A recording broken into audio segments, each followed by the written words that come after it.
All right, here we go. Get ready to have a good time. This is exciting, isn't it? All right, we're on. Hello, testing. Welcome aboard the Dreamliner. It's the only way to fly. Listen, we need something that will play to your strengths of loving the sound of your own voice and talking forever. Podcasts. Podcaster Garry Meier. Garry. Here's a young speaker who is really in demand. Don't let that go to your head, Garry. But wait, there's more. See, I'm the guy. He's Garry Meier.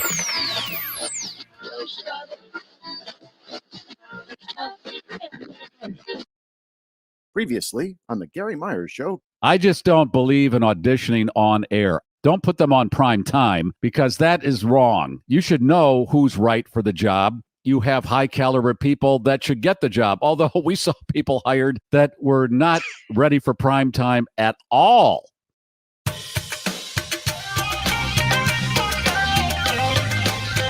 Live on July 30th, 2021 on the internet, and thereafter available on demand. It's the Garry Meier Cocktail Hour Live. Cocktails, woo, drinks. This is Donnie Pickering, along with Alan Delinka and the usual crew, inviting you to join Garry and his very special guest, Andy something. I think he's Ed McMahon's kid, a song and dance man that controls the universe.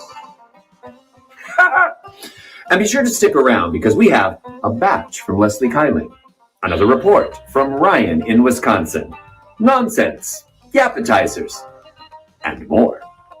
All this because we got the wheels up at 6 p.m. Eastern, 5 Central, 4 Mountain, 3 Pacific, 2 Alaska, and noon Hawaii. Now here he is, just like Gus's pickle, existential, yet oh so accessible. Garry Meier. And that concludes our streaming sidekick audition. What did you think, Garry? We have a bunch of other Pickerings to choose from, but maybe you can persuade Andy Richter? Can I please be your sidekick, Mr. Myers? Good, huh? Of course, no matter where you are, it's time for a digital mimosa. Thanks for streaming with us. The GarrForce offers up new content 5 days a week.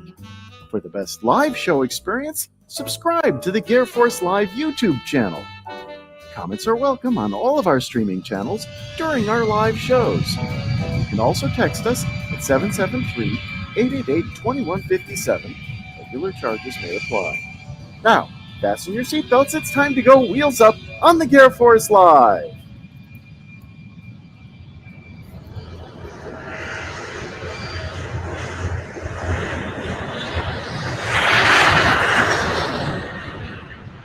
All right, welcome everybody. And to get wheels up, we kick the tires, we light the fires. That's how we go airborne here. And Alan, you want to put that? There they are. And Donnie, based on that audition, no, you can't be my sidekick, but you could probably guest host Jeopardy based on that. That's his. Yes! Oh my God. Okay. Yeah, I'm pretty excited today. My guest, Andy Richter, coming up in just a few minutes. All Dutch wives are welcome to the program. We have a lot of people checking in right now. And Keely-Ann, she checked in with this one. Check this out. Put that up on the screen, Alan. Let me read that for everybody. I had some fresh veggies out to make a salad. The cucumber fell on the floor, bounced up, and ended up in my schnauzer. Well, I hope the schnauzer's okay. And then I go to my email, and Keely-Ann had sent me a couple of these things. Have a great weekend. Depends on the size of your cucumber and where you put it. Wow. Okay, I guess we're into cucumbers this weekend as we are into the last Friday in July. Where the hell did July go? This is getting frightening now. This pandemic and those eclipses over the last couple of years have done something to our time. The earth is wobbly and nothing is making sense. A lot of people checking in. Doggy Boy, that's Matt, the trivia guy. And Doug, a couple Davids checked in. The one David who checked in and said, I can't stay for the show, just wanted to say hello. David Erickson, thank you for checking in. David Israels, Good to hear from you. You got Johnny from Michigan. You got Martin from British Columbia. And you got Lynn Tracy. Lynn sent me the Kringle from Racine, Wisconsin, and my metal ice cube tray. Got to have one of those. All right. And Steve, Marcia. All right. Everybody's checking in. Glad to see you there. Leslie, welcome. Hey, here. How's it going? Good. What are you drinking? Today I'm drinking a Ferrari Carano Chardonnay. I almost opened a bottle of red, but then I realized I was going to have like the Kool-Aid mustache or a vino equivalent of a Kool-Aid mustache.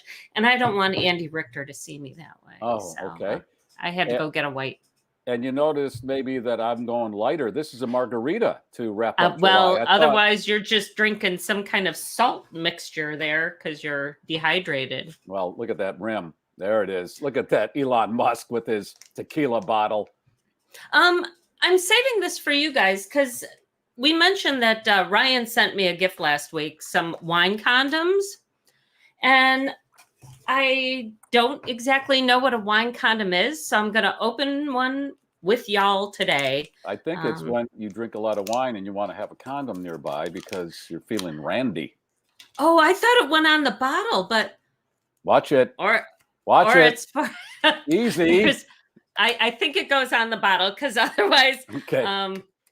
We're dealing with... Okay. You want to show everybody how you put it on the bottle? Well, I shouldn't have unrolled it, but yeah, I gather we're going to do this like seventh grade science class or health class. There you go. Let's get a tight shot on that tight shot. And there you go. All right. All right. Hey, it's chubby time. Yeah. Hey. And it comes right up. I hope, Ellen, you told Andy when I introduced him, we haven't done the finger gun in a while, and I know Andy will appreciate this because the man. No, I haven't mentioned it to him. I never did get a chance to. Okay, we do appreciate that, though. Yeah, we want to bring Andy on right now, and Andy, what I'm referring to is, and you've seen it, I'm sure, zillions of times when you were with Conan. The guest comes out, and they come out of the curtain area. They turn towards you and Conan, and they do the. Hey. Yes. How many times have you seen that? Well, there's two separate kinds. There's the ironic kind, and then there's the asshole kind. Let's talk about the asshole kind. No, well, there's a larger version of that, which was one of my favorite things over time of being on the show, which is like, especially in the first show and late night, when we'd have like a third guest that was a talk guest, or even like sometimes the second guest, because you're so far into the early morning, and they would come out and they'd be like the third lead on some new CBS show that no one's seen yet. And he'd say, here he is, Jeremy O'Keefe or whatever. And the guy, and then the curtains would open, and then this guy just reeking of, yep, it's me.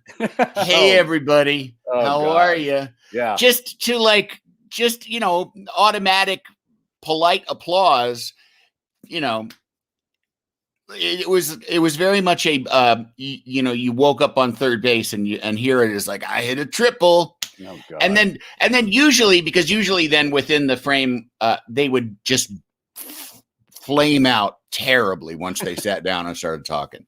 Let me give you a proper introduction, Andy. Okay. He came from rural Illinois with sounds like a nightmare starting. Wait a minute. Like a monster movie. It came from rural Illinois. Rural Illinois with a dream and $10 in his shoes. The dream was in one shoe. The $10 bill was in the other. And he hit the big time. He's Andy Richter.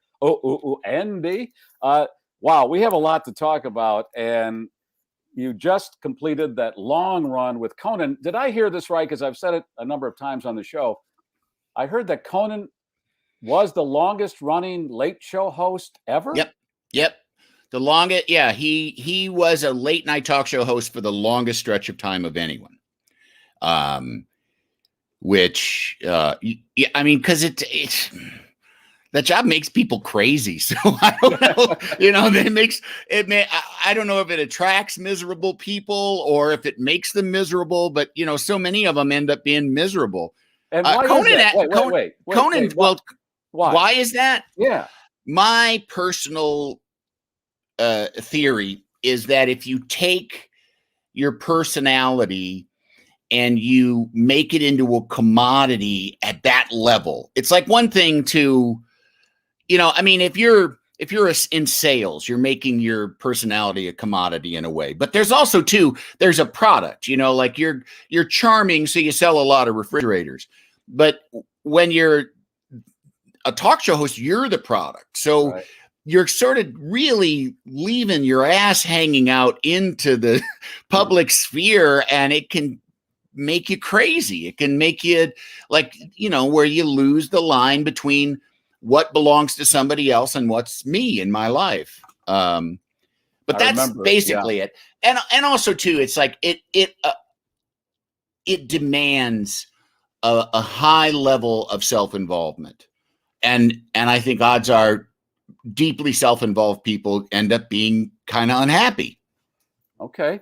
I can understand that. I remember reading this interview with George Harrison. He said, well, we gave them all that entertainment and we also had to give them our nervous system. Yeah. And it is kind of true because once you feed that beast, you got to keep feeding it. Yep. And people going to jobs, regular jobs, shitty jobs are thinking, well, then don't do it or fuck you. I got to do it. We're just talking about this universe and just kind of examining that. It doesn't have bearings on people that are going to work at drugstores and whatnot, but it is kind of fascinating because we all watch, listen, whatever to these people do their thing. And it's nice to go behind the curtain and take a peekaboo. Yeah. Yeah. No, I mean, it's, it's a very privileged position, but if anybody that has any privilege is honest, they, it's like your life becomes your life, even if you're, I'm sure that, as my friend Tim Long, who's a writer on The Simpsons, said, once he said, even Queen Elizabeth gets shit on her hand at least once a week, and I've always thought that's absolutely right, Andy, you just nailed it better than Simone Biles right there. If you remember nothing else from this show, boom, there it is. So, I mean, it becomes your life, even if you're, and people have weird lives. Like, I can't even imagine what it's like to be Tom Cruise,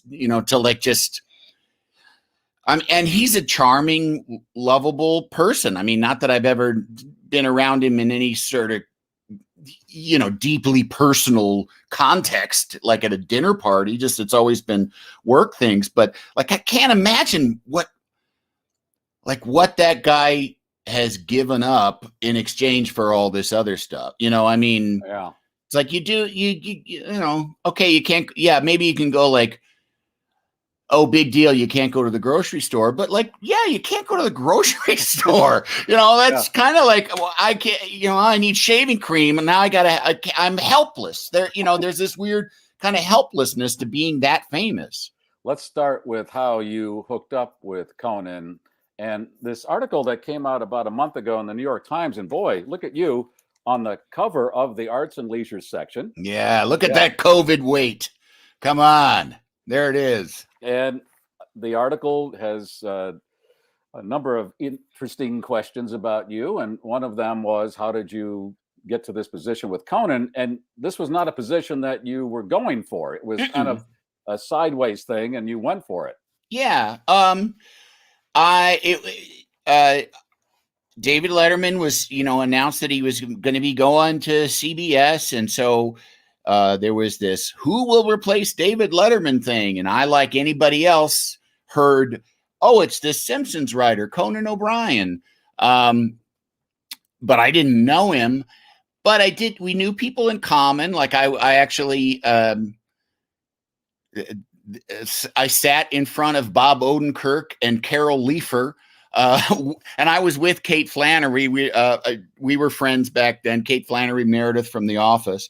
And we were there we went to see early Jeff Garland pilot. And Bob had worked with Conan on Saturday Night Live. And they'd done a sketch show in Chicago too. And so I just was eavesdropping on Bob talking about, oh yeah, Conan, he's really funny and he's going to be great. It's going to, it's smart of Lorne to have done this, et cetera, et cetera. So that was all the information I had. And a couple days later, I got an email from Robert Smigel, or maybe I got a call. I think he just called me. I think we did that back in those days. And what was his position, Robert Smigel? He was going to be the head writer on Conan's show. Like Conan was hired, and part of it was, and Robert will be the head writer. Robert will run the show. And Robert is a genius. Had worked on SNL, did all the cartoons for SNL. Now has a show on now that I'm blanking on. I think it's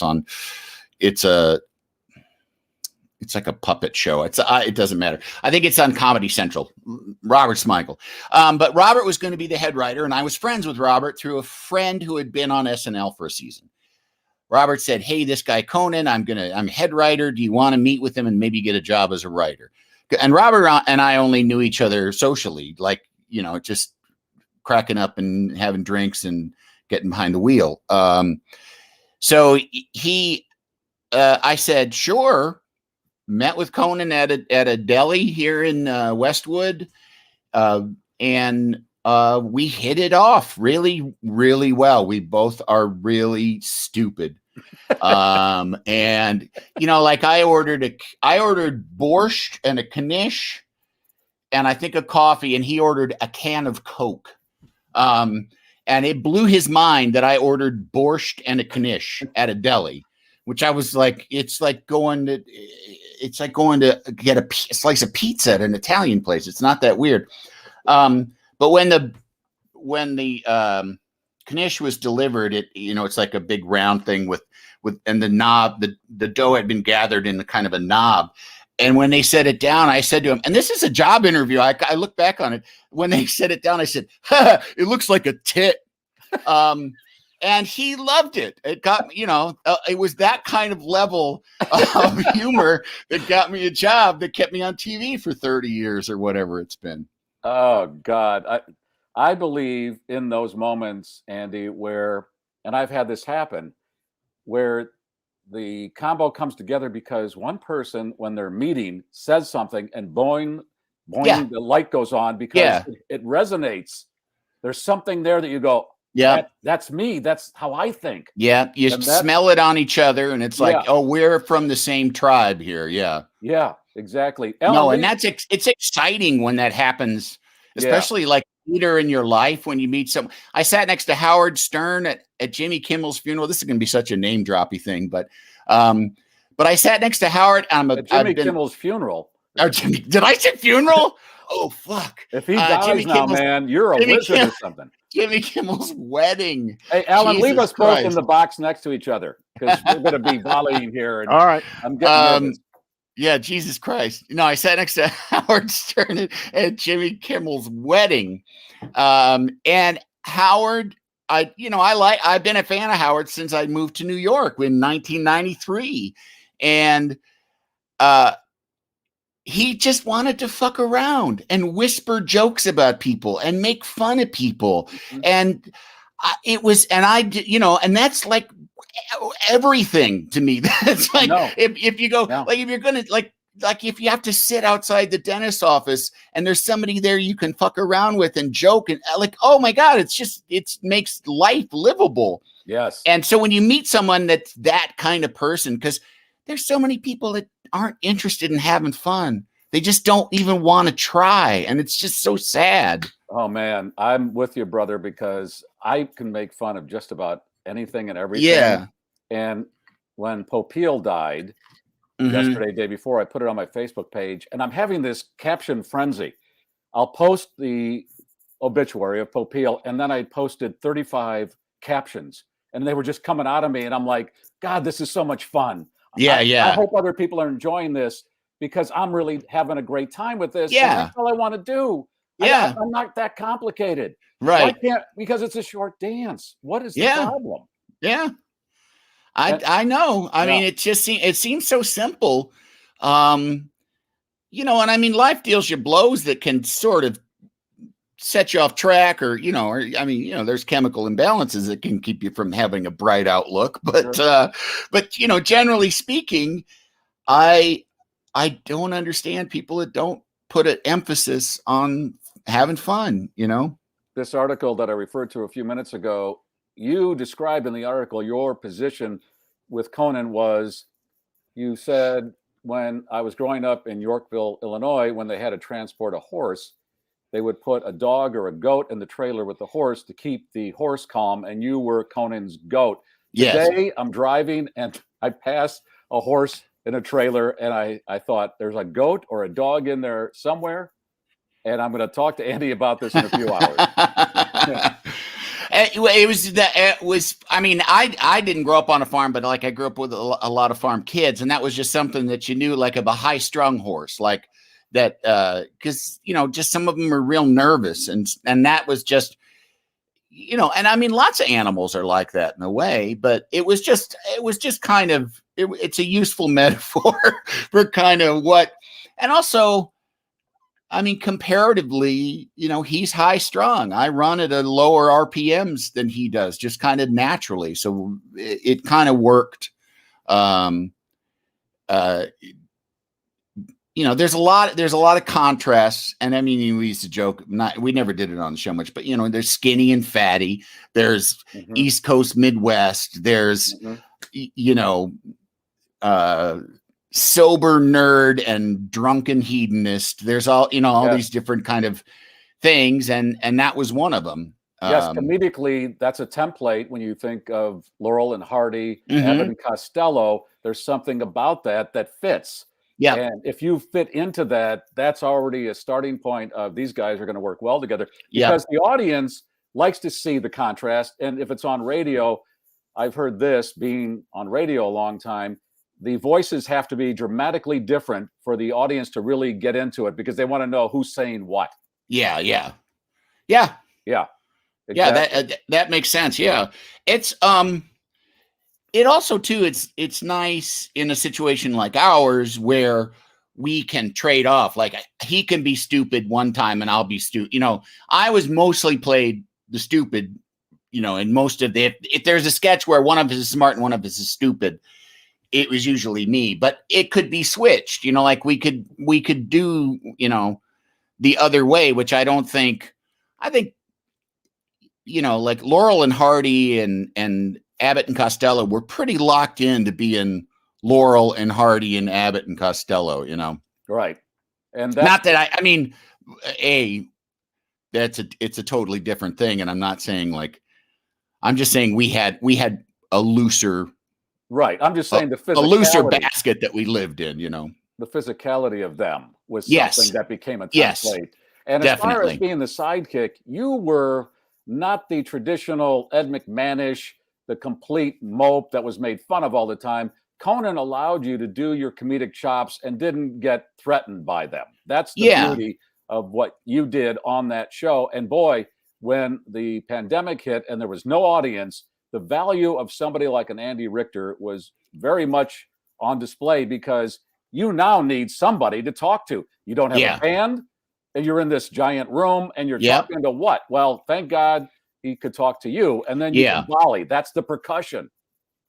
And there was like, I don't know, about a month from we transitioned from being at home to being at Largo at this theater in West Hollywood. And there was about a month where I couldn't come in. Like, they still, and I mean, and it's sort of like between the insurance companies and the city, it's kind of, nobody's exactly sure as it unfolded how much you could do, but everybody was being super careful. And he started doing that show. I think there's maybe 4 people in that building, and he's putting on the same late night talk show that he's been forever. So it took a while for me to be able to be in there. And then even when I was in there, I said, well, I should sit in the audience so that we're, it's played on, what do you call it? Social distancing. So I'll just sit in the audience too. Cause it was like most of what he was doing was on a desk into a computer. So it didn't like to have me there with the limited cameras that we had it was nice and easy to have me in one corner of the room to just cut to, as opposed to having to worry about 2 shots and stuff like that. With all the cardboard cutouts, you had cardboard cutouts of the audience, and it looked like the cover of the Sgt. Pepper's album. Yeah, yeah. But yeah, that was it was definitely the show took off, I think, from when I got to be in there, because I know he was complaining. He was like, when can Andy come in? We got to have Andy. And it's just, he didn't have anyone to talk to. Yeah. And people there told me, like, he was so crabby, but his mood got a lot better when you got here, which is like, that's such a nice thing to hear. You know? Yes. And I would imagine it is a nice thing to have you there, because that comfort factor had been established for many years. Let's talk about when you left the show for 7 years. Yeah. And went out and did other things. You did other TV shows. You did the movie Elf, which I want to get into.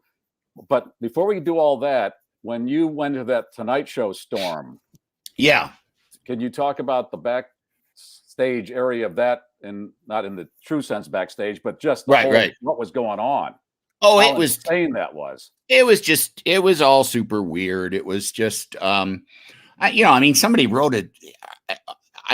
There's at least one book written about it. You know, there may be more. It was a big. I distinctly remember in the middle of it feeling like, wow, I'm part of showbiz history, like one of those showbiz kerfuffles that people talk about for years. And it just was basically that in the mid-90s, Conan was very hot. He hosted the Emmys. Fox tried to poach him from NBC, threw a bunch of money at him. Said, if you come over here and do a late night talk show for us, and even if it only lasted 3 nights, he would have made a ton of money. So he goes to NBC, and they're like, we can't match that money, but we can offer you that. We can give you the Tonight Show in 5 years. Okay, so 5 years go by. Jay Leno doesn't want to give up the Tonight Show, even though he said he did. That's Jay Leno. That's lots of people. That's not just Jay Leno. So the NBC couldn't decide. They basically had said yes to 2 people, and they would not bite the bullet and decide between one or the other. And it was kind of like a known quantity that was successful, and then us, which might have been a growth thing. We might have grown to be something. But it all was undercut so quickly, and Leno ended up getting the hour before the local news, and then the local news, and then there was us. And his ratings in that was their, how they placated him. The ratings of that hour were so bad that the local news was tanking everywhere. And the local news is where local affiliates make their money, because that's their ad dollars, as opposed to the network's ad dollars, which happen on either side of the local news. So it was meaning real money to the affiliates. They're screaming about something needs to be done. And so the new solution is Jay goes on at 11:30, 10:30 Central, and does a half an hour. And then we go on at 11 or midnight, and we do the Tonight Show then. And Conan said no to that. And so we were done. He walked away from it, because he just knew that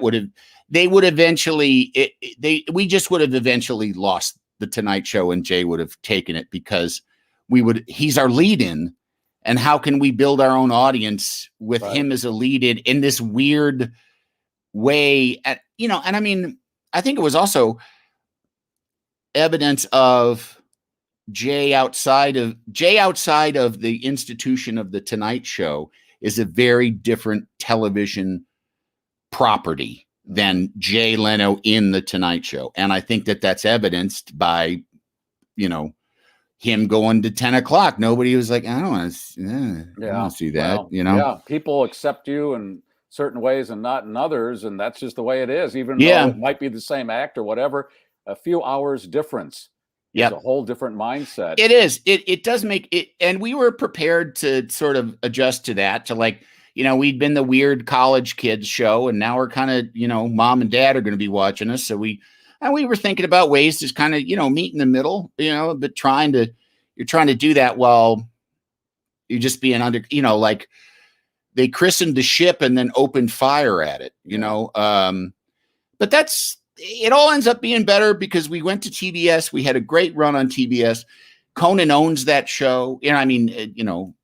Part owns that. He never would have owned any of the Tonight Show. The Tonight Show is always going to be NBC. And it's always going to be hosted by an employee. Yeah. Okay. So. Oh well. Yeah. That's showbiz. Easy come, easy go. Talk about how you got the part for Alf. Just auditioned. I don't even remember. I just auditioned for it, but I knew so many people involved. Jon Favreau, the director, I did improv with like back in 1989, something like that. Will, I obviously knew, and a dear friend of mine, Kent Alterman, who ran Comedy Central for a while and directed the movie Semi-Pro. He was the studio executive on that, and it was kind of his movie. He found the script. He had the faith in Will, and at the time, people were like, "Can Will Ferrell carry this whole movie?" Was an actual fucking question, which is just mind-boggling that anyone would have that question. But in the middle of it, Old School came out, so they were much more, Will made money on something, and then so they could relax. So I knew a lot of people there, so it was just fun. And Amy Sedaris, who plays James Caan's assistant, is a dear old friend of mine. So it was just, it got to like James Caan, I could tell when I got there, was trying to be serious, and then at a certain point, he said. Something about like, I try to be professional. He goes, but if you guys are going to fuck around like this, fuck it. I'll do it too. I don't care. And then he had a name for us, which I think was the Goof Around Gang. I think it was something like that. He actually says it in the movie. Fun Squad. That's what it was. He called us the Fun Squad. And so he gladly, but there was a shift. He was a movie actor trying to do things right. And then it was like, oh wait, this is a preschool. Okay, let's playtime then. Let's have fun. And he shifted. You're in one of the classic scenes in the movie when Peter Dinklage and Will Ferrell go at it. And I'm wondering, could you do lines about little people in today's atmosphere, so to speak? I think that joke still plays the way that it's handled. Plays, but today everything's cancel culture, and you can't be politically incorrect, and calling somebody an elf or just belittling anybody with some kind of whatever does not seem to fly. Well, but the way that it's handled in this is that these jokes are coming out of the mouth of an innocent. Yeah. You know what I mean? Like it's all rooted in a motivation, and he doesn't say anything that's too mean or too cutting or belittling or anything. In fact, he admires elves. So he's speaking with admiration to this guy. So it's all about the execution of it. Like you could just calling somebody an M word for a laugh. That used to happen all the time, using that word for a laugh. And so like a bunch of people say, we don't like that word. We want you to call us this. Okay. I don't say that. Here I am saying the M word, which I understand how some people think that's silly to not say words, but who am I to say what words hurt people's feelings and what don't? And if that word hurts people's feelings, I can gladly not say it. No problem. I don't care. But there's some issues where it's like, yeah, it goes too far in some ways. But in this particular instance, if you want to make a joke about little people, you have to do what it's done is made it a lot more difficult. So it requires more skill. to make a joke about these sort of and that goes for any sensitive topic. It's a nut that needs to be cracked, and at times it's an exciting kind of job. Like we've got this potential for people to get uptight in this scene with this character. Let's figure out a way to make it okay. That's fun. What about the fight scene? How many takes? Or how did that go down? I think that was probably about 2 or 3 days. That because it's really hard shooting. Whenever you see a family at a table eating dinner in a TV or a movie, just know that took for fucking ever, because you're at a table and there's all these different angles. You can't cover anyone. It's hard to get anything good where there's more than one person in it. So it's just all this shooting around, and it took a long time. And then including, and then you throw in fight stuff, somebody running across a table and jumping on somebody's throat. That's, that adds to it. But it was fun. It was always fun. Kyle Gass, who plays my writing partner in that, who was one half of Tenacious D, Jack Black, and he are the greatest band in the land, Tenacious D. And so it was, and Amy Sedaris is just, I don't know if you're that familiar with her work. Yes. She has a show on cable now called At Home with Amy Sedaris. That's kind of a spoof of a home show, but really weird and really funny. And it's a comedy show in that context, but she is so funny and so great. And she tries to, the way that they shoot things in a movie is, if there's two people talking, it's like they shoot me one side of it, and then they'll shoot the other person on the other side of it. And you have to stay off camera and do the eye line with the person who's on camera. And when I'm on camera and she's over, like right off camera here, she's making faces trying to fuck me up, and like making, like teasing. And it's so fun, because it's like she knows that I will be, and then it becomes like, no, I'm not going to break. I'm not going to pay attention to you at all. Like, keep making your faces and doing your, goofing around. And there's James Caan making faces after a while. Yes, so exactly. It's like, we're having fun. And I mean, as James Caan said to Jon Favreau once, when John was getting it too serious, the movie's called Elf, John. It's called Elf. What are you trying to do here, John? Yeah. It's called. Yeah, it doesn't require a lot of thought. Is it? In my mind, it would be pretty cool to be in a Christmas classic that's watched with the other. There are only, in my mind, about a handful of Christmas classics. Elf is one of them. Is that pretty cool? Absolutely. And it took a while to settle in. Like, holy shit, I'm in a Christmas classic. And yeah, that's pretty great. That's one of the big ones. Just in terms of like pinch me kind of silly stuff of my career. That's one of them. The fact that I was on a talk show and got to be there for the animal segments is that's like a childhood me having his dream come true 1,000 times. And then I do cartoon voices, and I have been a game show host and continue to try and get jobs as a game show host. And all those things, the silly, they're silly, but to different levels. All those things are just like the most exciting things that I've done. I get a thrill out of them. Like, I get a thrill out of the fact that I do cartoon voices. There's a child that, there's the kid me in me that's like, oh my God, I make cartoon voices. Yeah.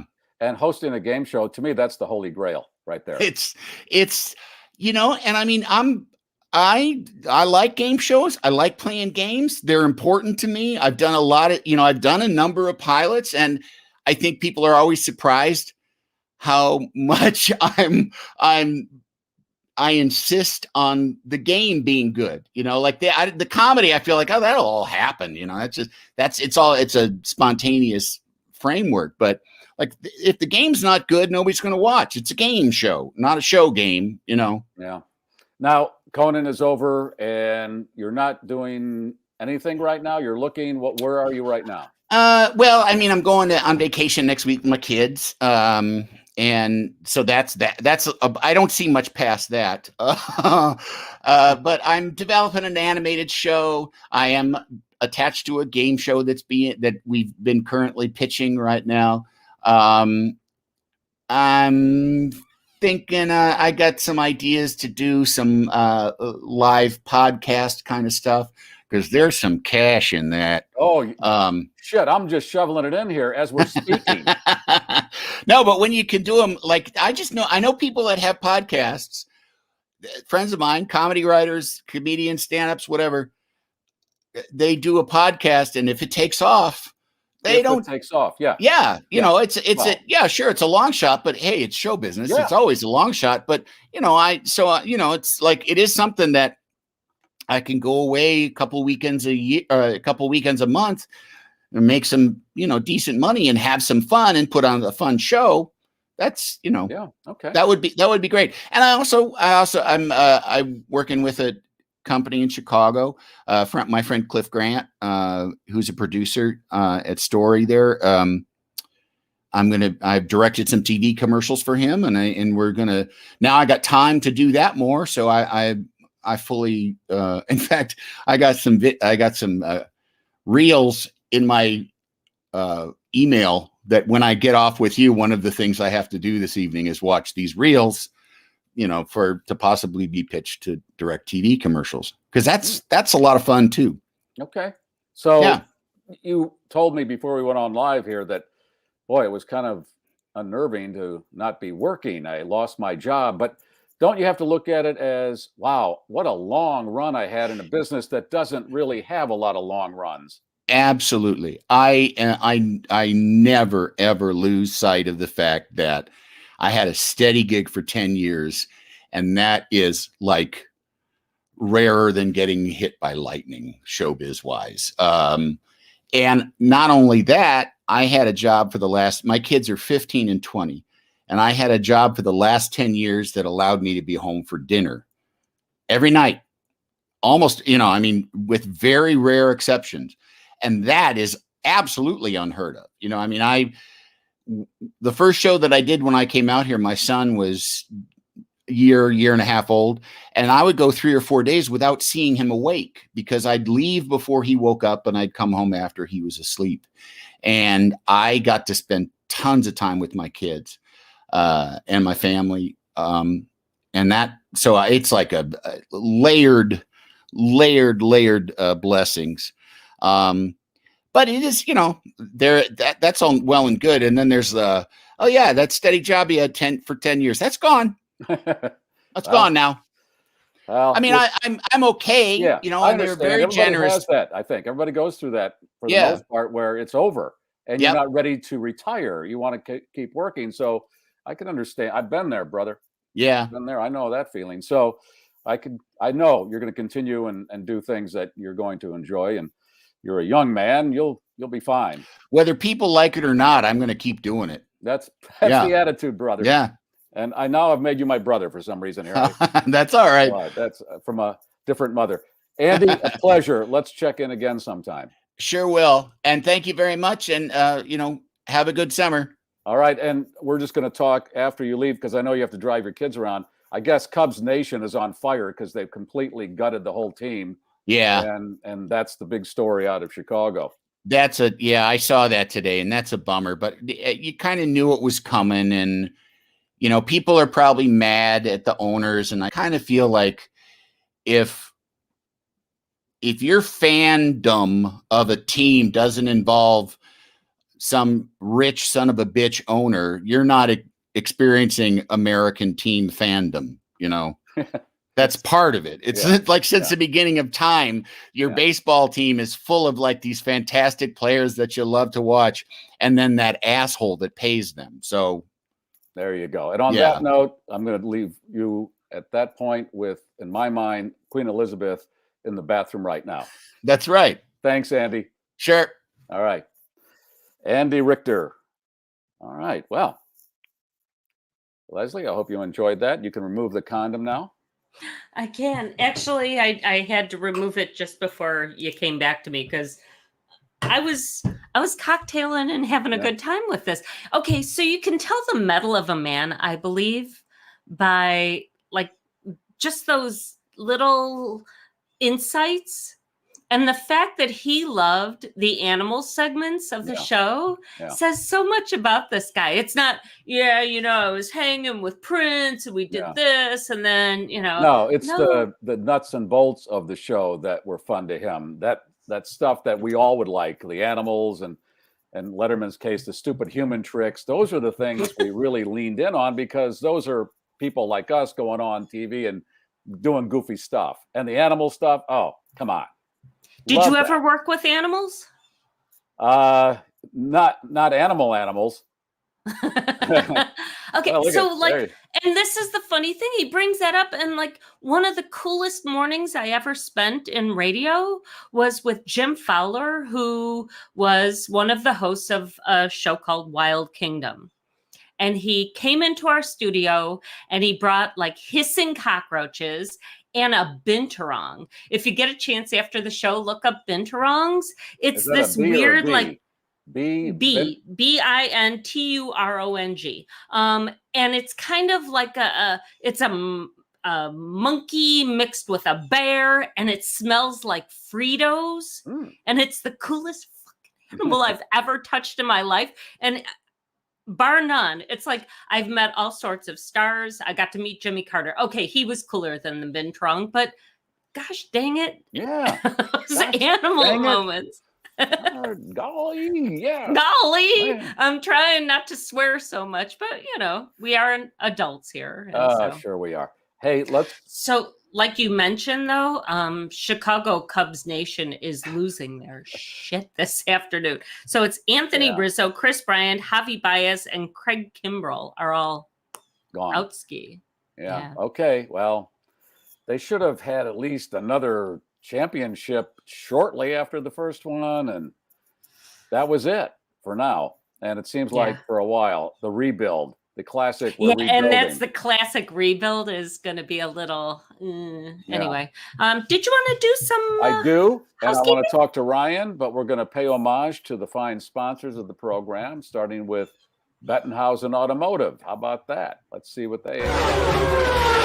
Adventure just got bigger at Bettenhausen Chrysler, Dodge, Jeep, Ram, Fiat, and certified megastore in Tinley Park and Orland Park. See the all-new 2021 Jeep Grand Cherokee L right now during the Make This the Summer event. Bettenhausen has the new Jeep Grand Cherokee in stock. Now make it yours at BettenhausenCDJR.com.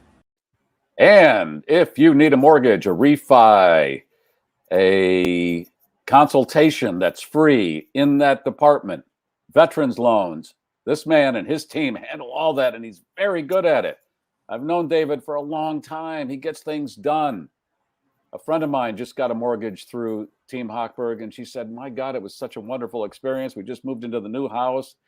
It's all good. And if you want that kind of feeling when you go through whatever you go through as far as buying a house or refining or any of that, credit check, your credit score, you got to have that up to speed. Call those numbers on the screen there, or go to his website and get all the info you need to get for free. And then if you do the deal, well, okay, that's good for everybody. That's why we're here. Okay. Thank you, David, for your support. All right. Do you want a story before we go to Ryan, or should we do Ryan let's first? Do a story. Give us a little taste. Well, because you mentioned it too while you were talking to Andy, and that is the so-called king of late-night infomercials has passed away. Ron Popeil, known for his high-energy pitches of all sorts of gadgets, died on Wednesday at the age of 86. In his autobiography, Popeil described himself as a cultural descendant of Thomas Edison and P.T. Barnum.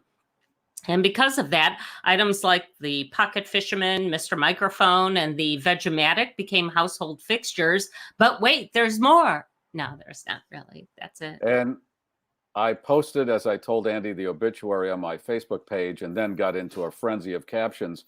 When I looked at the packaging for Mr. Microphone, he's got a young woman smiling, looking at Mr. Microphone. Mr. Microphone looks like Jeff Bezos's rocket.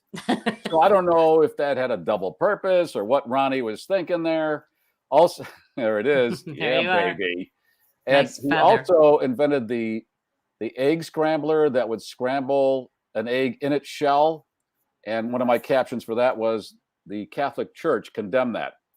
Yeah. Oh man. Yeah, But baby. once again, if you get a chance and you're watching us right now, start following Garry when he gets on one of these roles, because gosh damn it, you see there's like 30 comments and 20 of them are yours, just like playing off that thing. I don't know that anybody else is using Facebook the way you are in that regard. It's such a great outlet for me on paper, so to speak. That's one of the things I've always loved doing, the one-liners, the zing it and bring it, that kind of thing. And then when I'm done with those, Leslie, I'm kind of, I think I've drained the tank on that. I'll go over to Jerry Mathers' Facebook page and do a summation of the Leave It to Beaver episode I saw in the morning. And then I'll go to Tony Dow, Wally, and I'll do something on his website, because I'm crazy. And I would say we need to have them on the show soon, but we found out from your brother they don't work cheap. These guys haven't had a TV show for 60 years. 60 years. 60 and years, yet they're still charging though for autographs. And yes, that's how they make their money. They go around to these Comic Cons and conventions and sell their autograph and picture. And my brother saw them at one of those, and it was $50 each to take the picture with them. And I said, Tim, wow, that seems kind of steep. And he said to me very seriously, the best money I've ever spent. So you can see where the DNA in the Meier family is.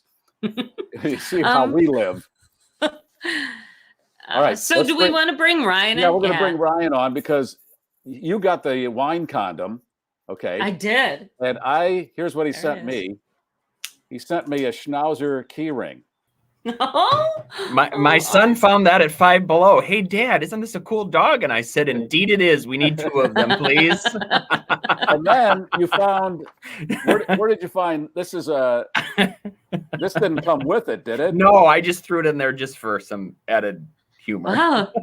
That's her Schnauzer right there. Yeah, I mean, look, that's a beautiful pose. Hey? Couldn't help it. Over by there, yeah. So he had no idea what he found at Five Below. Hey, Dad, and I went, wow, it just came together. It just always comes together. And speaking of rockets, I found this. You can order a shirt with Jeff Bezos' rocket on it, in case you really need to show something off. Oh my God! Oh God! And they there was need a little swim trunks with that. Kind of like that one that you posted, the wood, him and her wood outfits. Him and her outfits. It was him. It was a pile of wood, and then it was a beaver. I need wood. Or in the case that this one was, I need woods. So I'm assuming this was made in China. They don't know how we speak here. Yes, and the other thing, that's not showing really well. All Peppa Pig. There's a theme park now in Florida that's opening for Peppa Pig fans, and it has all of the themed rides if you watch the show. So I saw that come through on the wire too. So do the kids ride on like lorries, uplifts? Yeah, there's like and prams. Daddy Pig's roller coaster, Peppa's bike tour. It's all the stuff from the show. So if you ever watch the show, the theme park just follows along with that. It's a British import, and apparently kids here are now talking like they're from the UK. Mm-hmm. And now the next step will be them talking like they're Paul McCartney. Yep. I want to go to the I want to let an apartment. I want to go to the loo or whatever. However they talk. The market. The market. Their language. That's what they did. And they don't like articles. We go to hospital. We don't go to university. The hospital. Yes. We go to university. Yes. Right. So, and you'll see in the report, the Cubs lost all of their stars, but we got Aaron Rodgers to show up for practice. So, okay, Aaron, is this in your report? It is. It is. So let's go to the report, Alan. And you can see him. All right, give me a second, and I've turned off the fan. I've turned off the fan this week. And that's okay. Somebody's at Alan's house and a big fan, and somehow he turned him off or her off, or I don't know what he's talking about. Okay. No. I guess the Manhattan from last week wore off, Garrett. Uh-oh. He's turning. All right, here it comes. Let's see. Here we go. And we should have audio. Yes, no, yes. Audio? Yes. Yes. It's Wisconsin, yeah, hey. Hey, it's Friday, and this is Ryan with this week's Wisconsin Update. Before I start, I would like to mention that Aaron Rodgers has checked in for Packers football training camp. That was a big story this week. As you can see in the picture, he was sporting an office shirt and some fun sunglasses along with his long hair. This was a big sigh of relief for Packers nation that we may still end up one more year with Aaron Rodgers and a Super Bowl win before he's no longer playing with the Packers. This week's themes are going to be around hot weather, storms, and bugs. If you stay with me till the end, I'll wrap it all together. Starting with a record number of mayflies in the millions descending on the city of Nakusa, Wisconsin. They invaded the city. As you can see from this picture, this is from a gas station. They're all over the gas pumps. Once they died and the daylight came, there was 6 inches of mayflies to be cleaned up. I don't know, if I was driving by this gas station, I'd probably just keep going. Kind of put me in the mindset of the Alfred Hitchcock, The Birds, except I don't think they had 6 inches of birds to clean up when they're done. The hot weather in the area has kept more people inside and plugged in more than ever to social media. The Waukesha Police Department had to respond to someone who received $300 worth of pizzas delivered to his door. He felt threatened and wanted officers to come by. In conversation with the man, he got an argument in an online community chat forum and shared some personal information, and he thought that someone from that chat room has sent him $300 worth of pizzas. I personally would have kept the pizzas and moved on, but the police reminded him not to share personal information in community chat rooms. There was no report what happened to the $300 worth of pizzas. Finally, on Tuesday night, there was some strong storms that came through many parts of Wisconsin. Personally, we had tornado sirens in the middle of the night, like 3 a.m., which reminded me of the movie Twister, except the movie Twister was set in the 90s, so they didn't have those fun cell phone alerts that pop up like this as soon as the sirens go off. So we had those from about 2 to 3:30 in the morning. The good news is most of Wisconsin survived with some power outages. So there were no F5 twisters coming through. So it ended up being an okay day today. Have a great weekend, and we'll talk next week.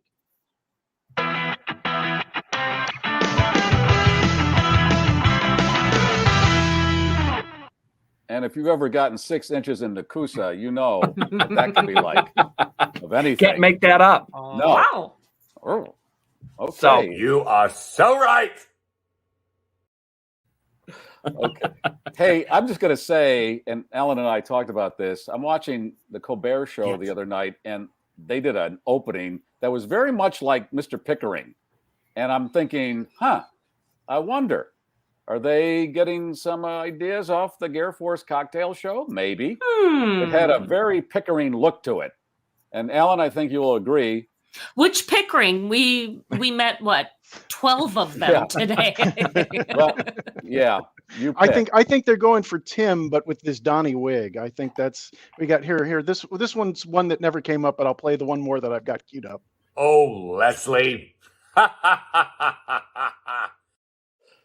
Should have played that one when you were playing with the wine condom, but you know, didn't get to it in time. Oh, or get him to do an ooh papa. Yes. All right. Well, Ryan, thank you for my Schnauzer keyring. You're welcome. Leslie's wine condom. For my condom. There you go. Okay. Uh-oh. Oh, Leslie. I'll laugh along with you. Oh, my. Oh, my. And we have more of a batch here, don't we? We do, as a matter of fact. So we talked about Ron Popeil, and now the other big name. Does the name Martin Shkreli ring a bell? Was he that guy that did the pharmaceutical thing? Bingo. Price up? Okay, so yes, he's the disgraced pharmaceutical magnate accused of, among other things, securities fraud and jacking the price of a life-saving drug from around $13 a pill to more than $750 per dose. This week, he made news again by selling off a one-of-a-kind Wu-Tang Clan album to pay off the remainder of his civil forfeiture debt. Part of the arrangement involves a non-disclosure clause regarding the exact details of the deal. So we don't know how much he paid or somebody paid for this.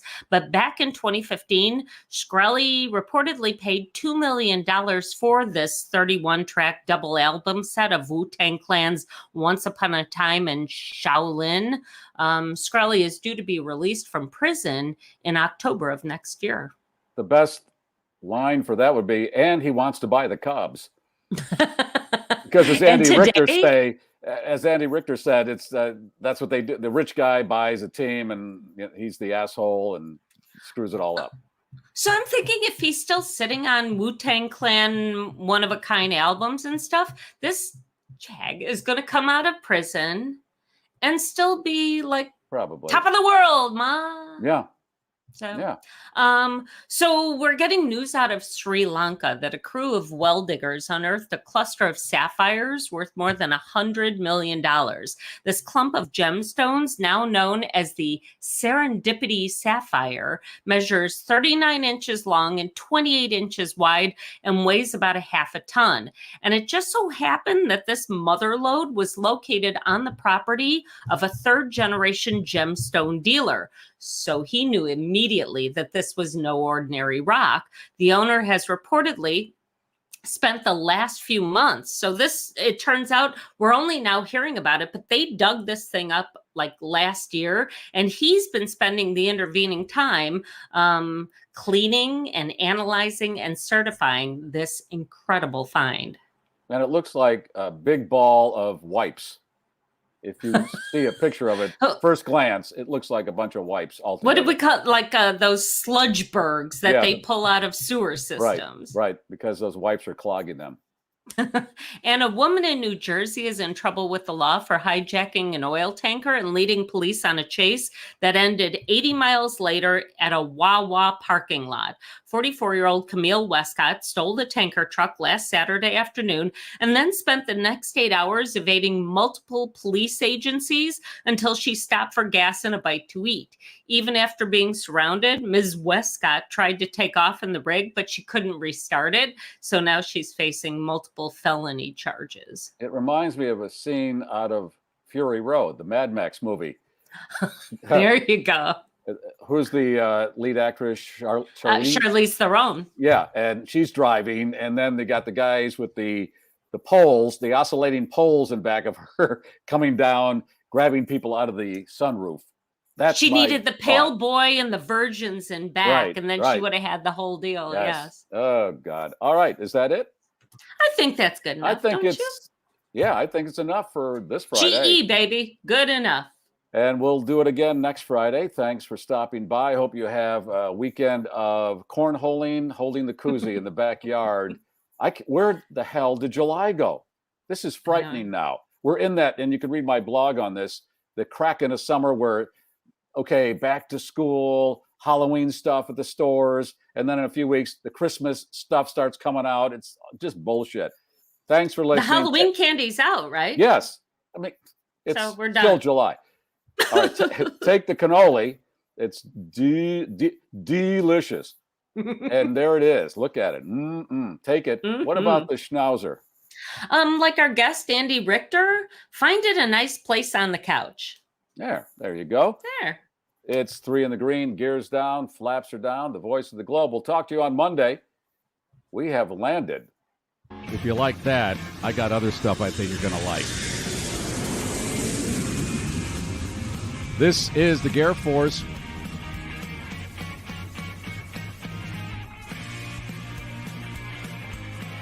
Hope your day is wonderful.